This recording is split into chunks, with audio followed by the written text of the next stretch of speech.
Life అంటే మా army వాళ్ళదే అని చెప్పి చాలా టైమ్స్ చెప్పే ఉంటాను. బట్ మాకు అప్పుడప్పుడు ఇలాంటి కష్టాలు అయితే వస్తాయి. మా ఆయనకైతే లీవ్ ఇవ్వలేదనమాట. మేము విలేజ్కి వచ్చేసాం, మా ఆయన హైదరాబాద్లోనే ఉన్నారు.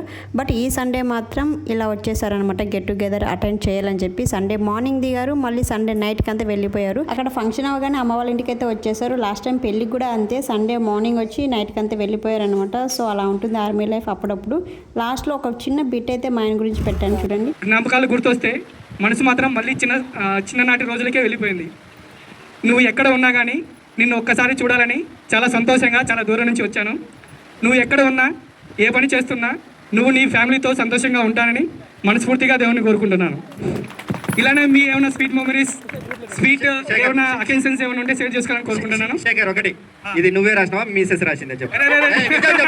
నిజం చెప్పాలి, నువ్వే రాసినావా మీ మిసెస్ రాసిందా? ప్రామిస్ చెప్తున్నా, నేను చిన్నప్పుడు వీక్ స్టూడెంట్నే, బట్ ఇప్పుడు కొంచెం మెచ్యూర్ అయినా రాశాను నేనే. అయితే ఓకే.